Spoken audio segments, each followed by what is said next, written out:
starting with the straight parts of the letters, these bits. The normal thing, which I'll do here, is to avoid the junctions for the moment and just do the middle bit of each straight bit. So I'm going to pick a chisel that stopped short at each side and set it in. And then in this case, because of the way the curves are meeting, I'm going to put a little stop cut in here and here, right up to that corner. It's just pushing the corner of the chisel in.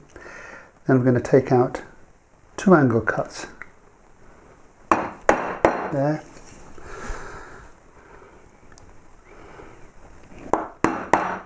And there. So there's my trough down the middle. It's stopping short. So I'll do that on all these now. These are all the same. It's interesting that you can see this is the inverse of that one.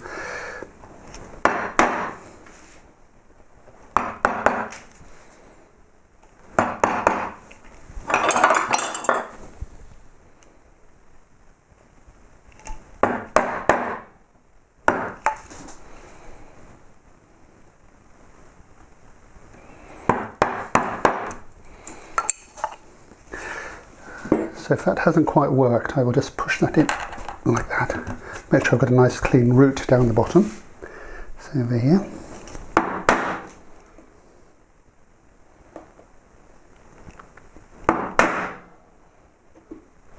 This one's slightly longer than the chisel, but that's okay. It's really into the corner here.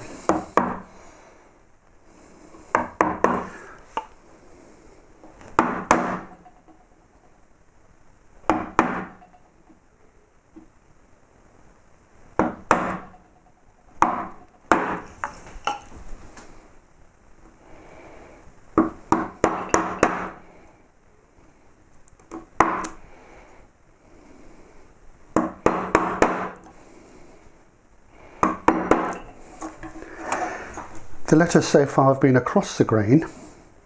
This one is along the grain, and I'm just checking that it's properly lined up.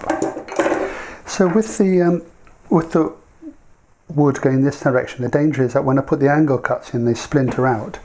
So I'm definitely going to put stop cuts in this one. I'm going to have to shunt my chisel because it's not long enough to do it in one. So here's my stop cut into that corner and that corner and that corner and there.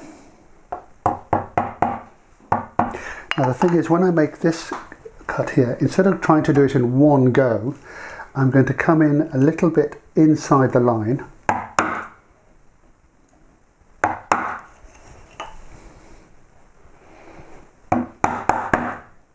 Like so. And then with my chisel, looking at the way the grain goes, I'm going to make slicing cuts like this, so not just straight down but slightly to the side or this way, and that cleans up that surface which otherwise is a bit torn. So the vertical ones, now that wood is still down here, so I might as well finish off this letter. So what I've got to do now is do the end cuts. So I'm going to use a skew chisel, although you could use a fishtail chisel, coming in at an angle like that and like that, and then we need to make sure those are cleaned up.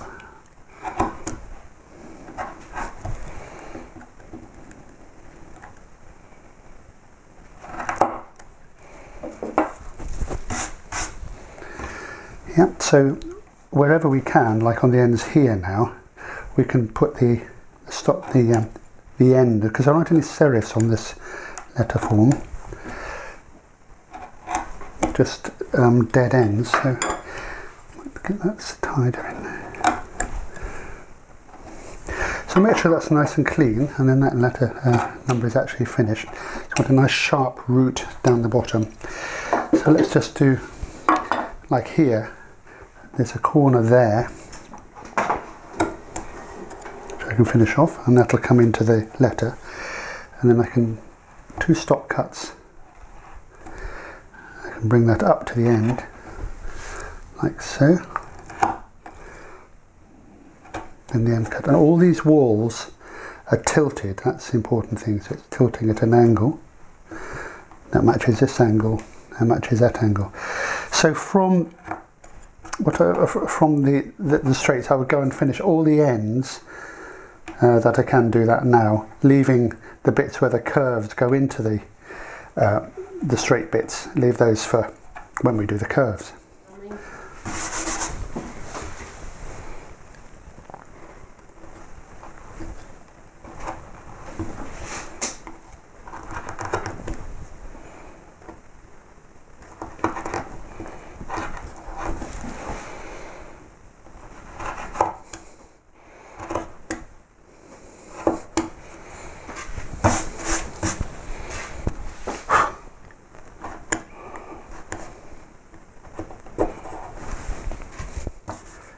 The curves on this font, this alphabet, are very slow.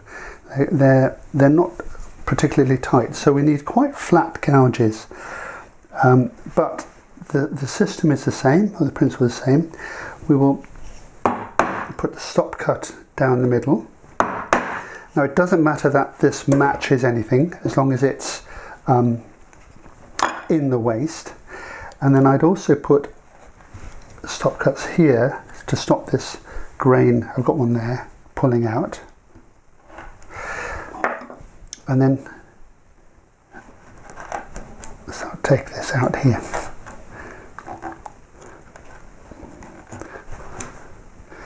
Now that curve is a little bit tight for that, this gouge. So actually I've got my narrower number 3. This is probably the better tool. So I'll take some of the waste out first.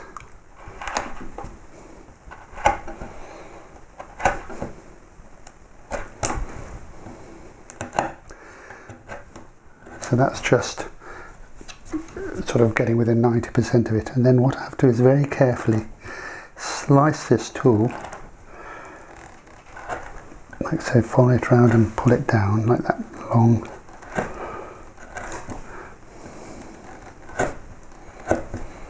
So now the inside curve, it's possibly this won't do it, but what will do it is almost certainly is like something like a fishtail chisel, which you can push round like this using your thumb as a pivot.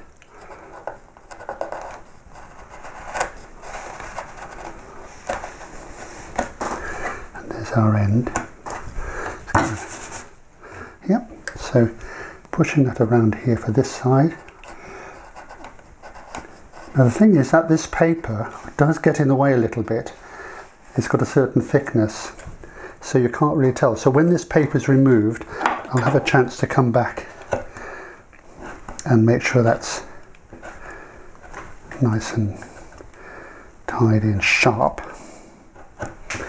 So just joining that into that end there.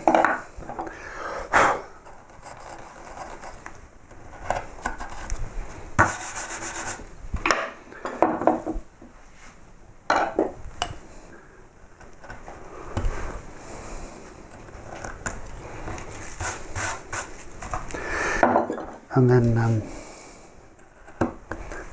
it's that junction. Then we've got this one, which is we do exactly the same. If I can find my, oh, there it is.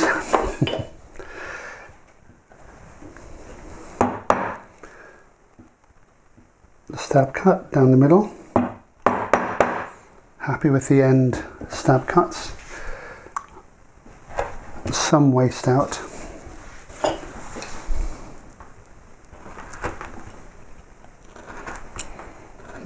Might use my mallet or not, and then up to the line.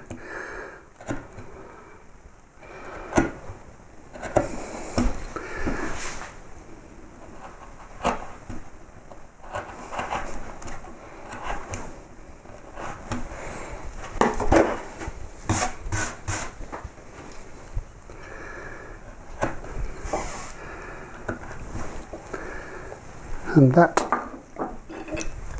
junction there, make sure it's nice and clean. And there you go. So that's how we do those curves. So they're all the same, I think, pretty much. The 6 is the same as this exactly. And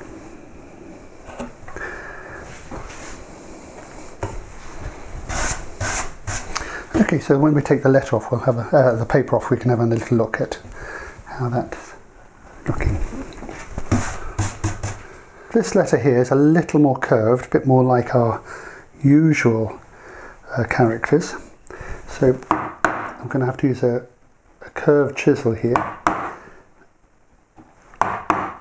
Now notice that, again, this is not very accurate, but it's within the waist.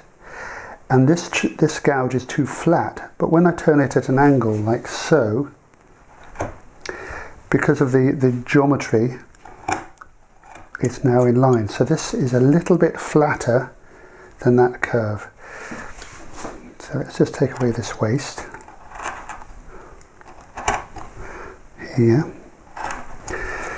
Oh, one thing I should do is to put this stop cut in here. It's quite important.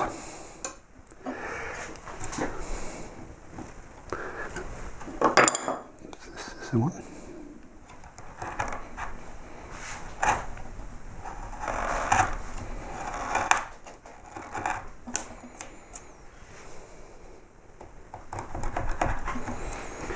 I could probably use it for the inside as well. So although it looks like it, this corner is always above the wood surface, otherwise I'd be ploughing in, so just very tight angle there.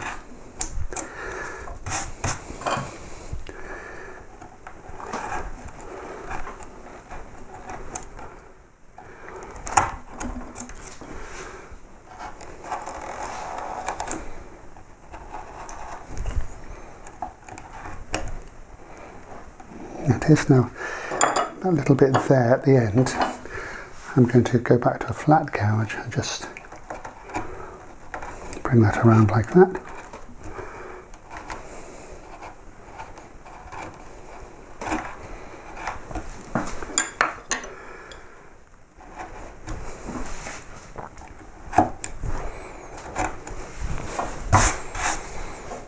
And it'll be the same at this end here.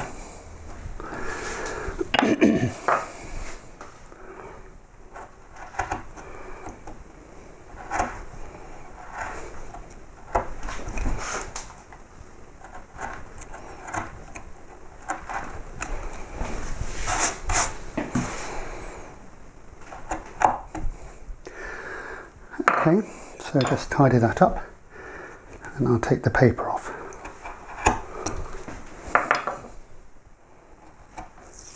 Most of the paper will probably just peel off quite happily like this, with this sort of glue with your fingernail. But if there's a problem, you can try propanol, ethyl alcohol, or even just a sanding block, you know, a block of wood with some sandpaper, like so. But this came off quite readily. And then when I've got the paper off, I will just change the lighting, check these edges, and the lettering is finished. I'll clean up all these pencil lines and so on.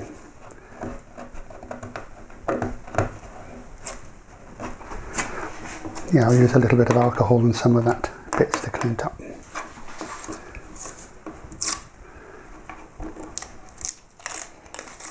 There are the numbers all finished, nice and sharp.